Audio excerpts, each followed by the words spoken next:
Welcome back to my YouTube channel Shakila's lifestyle. আসসালামু আলাইকুম, কেমন আছেন সবাই? আশা করছি ভালো আছেন। ফিরে আসলাম আবারও নতুন আরেকটি মেডিসিনের ভিডিও নিয়ে। আজকে আমি আলোচনা করব ডি ব্যালেন্স ওরাল সলিউশন ওষুধটি সম্পর্কে। D balance oral solution Square Pharmaceuticals পিএলসির একটি ড্রাগ।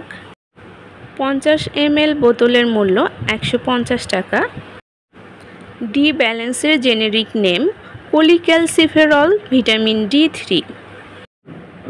নির্দেশনা: যেসব মানুষ সূর্যালোকের সংস্পর্শে কম আসে এবং যাদের খাদ্যে ভিটামিন D এর ঘাটতি রয়েছে তাদের দেহে ভিটামিন D এর ঘাটতি দেখা যায়।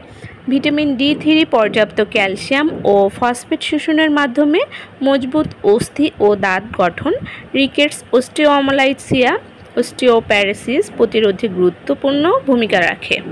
ভিটামিন D3 গর্ভাবস্থায় প্রি-এক্ল্যাম্পসিয়া প্রতিরোধে গুরুত্বপূর্ণ উপাদান এবং শিশুদের পুষ্টির জন্য স্তন্যদানকালে অতি প্রয়োজনীয়। যে কোনো ওষুধ রেজিস্টার্ড চিকিৎসকের পরামর্শ মোতাবেক সেবন করা উচিত। ফার্মাকোলজি: ভিটামিন D3 এর কার্যকরী উপাদান ক্যালসিট্রাইওল সমস্ত টিস্যুতে বিস্তৃত ভিটামিন D রিসেপ্টর VDR এর সাথে যুক্ত হয়ে এর কার্যকারিতা প্রদর্শন করে। যেহেতু ভিটামিন D3 ফ্যাট কোষে সঞ্চিত থাকে তাই এর হাফ লাইফ প্রায় 50 দিনের মতো। ভিটামিন D ক্ষুদ্রান্তে শোষিত হয়ে নির্দিষ্টভাবে প্লাজমার আলফা গ্লোবুলিন এর সাথে যুক্ত হয় এবং যকৃতে যাওয়ার পর বিপাক প্রক্রিয়ার মাধ্যমে 25 হাইড্রোক্সি ভিটামিন D3 ক্যালসিডাইল এ পরিণত হয়। এটি পরবর্তীতে কিডনিতে দ্বিতীয়বারের মতো হাইড্রোক্সিলেশন প্রক্রিয়ায় ডাইহাইড্রোক্সি ভিটামিন D3 এ পরিণত হয়। এই ক্যালসিট্রাইওল ক্যালসিয়াম ভিটামিন ক্ষমতা বাড়িয়ে দেয়। অবশিষ্ট অবিপাকীয় ভিটামিন D3 ফ্যাট টিস্যু ও মাংসপেশিতে জমা থাকে। ভিটামিন D3 মল মূত্রের সাথে নিঃসৃত হয়। মাত্রা ও সেবনবিধি: প্রাপ্তবয়স্কদের জন্য ভিটামিন D3 এর ঘাটতি পূরণে প্রতি সপ্তাহে 40,000 IU 7 সপ্তাহ পর্যন্ত। মেইনটেনেন্স থেরাপি মাত্রা দৈনিক 1400 থেকে 2000 IU। 25 hydroxy vitamin D target লেভেলে অর্জিত হয়েছে কিনা তা নিশ্চিত হওয়ার জন্য মেইনটেনেন্স থেরাপির শুরুর 3 থেকে 4 মাস পর এটির পরিমাণ নির্ণয় করা উচিত। ভিটামিন D3 এর ঘাটতি প্রতিরোধে প্রতি 4 সপ্তাহে 20,000 IU করে সেবন করতে হবে। নির্দিষ্ট কিছু ক্ষেত্রে উচ্চমাত্রায় প্রয়োজন হতে পারে। অস্টিওপ্যারেসিস রোগীদের সহায়ক চিকিৎসায় প্রতি মাসে 20,000 IU। 12 থেকে 18 বছর বয়সী শিশুদের জন্য ভিটামিন D3 ঘাটতিজনিত চিকিৎসায় প্রতি 2 সপ্তাহে 20,000 IU 6 সপ্তাহ পর্যন্ত।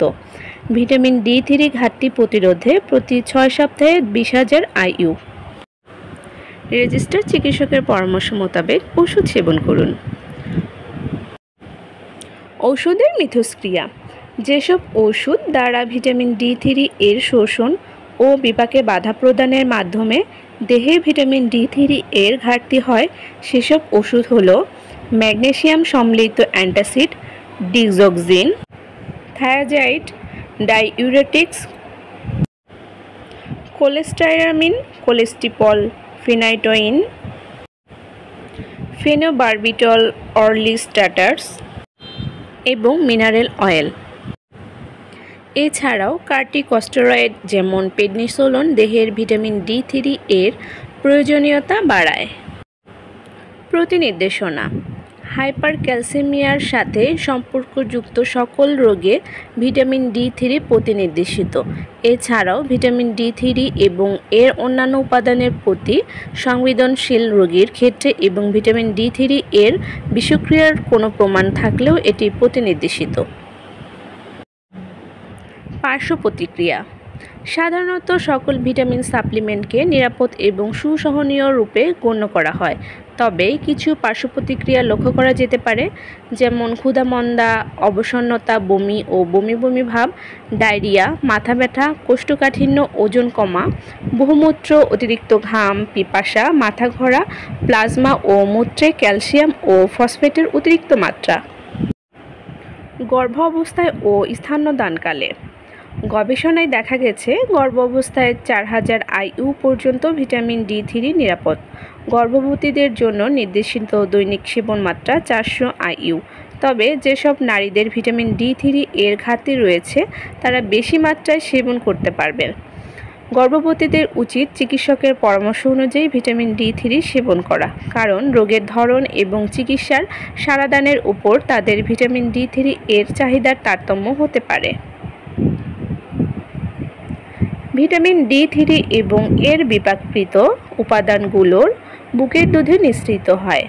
বুকের দুধ পানরত নবজাতকদের মধ্যে ভিটামিন D3 এর মাত্রাধিক্যতা পরিলক্ষিত হয় নাই। তারপরও বুকের দুধ পানরত শিশুদের ভিটামিন D3 এর সেবন মাত্রা বৃদ্ধির সময় মায়ের ভিটামিন D3 সেবন মাত্রার দিকে লক্ষ্য রাখতে হবে।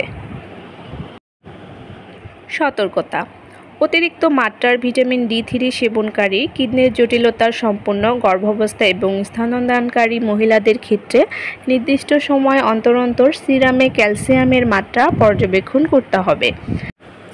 যেসব রোগী ডিজক্সিন ও থায়াজাইড ডাইইউরেটিক্স সেবন করে থাকেন তাদের ডাক্তারের পরামর্শ মতে ভিটামিন D3 সেবন করা উচিত। যকৃৎ ও কিডনির জটিলতা, প্রাইমারি হাইপারথাইরয়েডিজম, লিম্ফোমা, টিউবারকুলোসিস ও গ্র্যানুলোমেটাস এর মতো রোগে আক্রান্ত রোগীদের ডাক্তারের পরামর্শ মতে ভিটামিন D3 সেবন করা উচিত। বিশেষ ক্ষেত্রে ব্যবহার: শিশুদের ক্ষেত্রে ব্যবহার: 12 বছরের কম বয়সী শিশুদের ক্ষেত্রে ভিটামিন D3 এর নিরাপত্তা ও কার্যকারিতা প্রতিষ্ঠিত হয়নি। মাত্রাধিক্যে হাইপারভিটামিনোসিস হতে পারে। থেরাপিউটিক ক্লাস: ভিটামিন ইন বোন ফরমেশন, ভিটামিন D প্রিপারেশনস। সংরক্ষণ: আলো ও আর্দ্রতা থেকে দূরে 30 ডিগ্রি সেলসিয়াস তাপমাত্রার নিচে রাখুন। শিশুদের নাগালের বাইরে রাখুন। যে কোনো ওষুধ ক্রয় বিক্রয়ের ক্ষেত্রে অবশ্যই মেয়াদ দেখে নিন। মেয়াদ উত্তীর্ণ ওষুধ আপনার স্বাস্থ্যের জন্য অনেক ক্ষতিকর। আজকে এই পর্যন্তই। আবারও ফিরে আসবো নতুন কোনো ভিডিও নিয়ে। ততক্ষণে সাথেই থাকুন। ভিডিওটি ভালো লেগে থাকলে ফ্রেন্ডস অ্যান্ড ফ্যামিলির সঙ্গে শেয়ার করুন। আপনি যদি আমার চ্যানেলে নতুন হয়ে থাকেন তাহলে চ্যানেলটি সাবস্ক্রাইব করে আমাদের সাথে থাকুন। এতক্ষণ সাথে থাকার জন্য আপনাকে অসংখ্য ধন্যবাদ।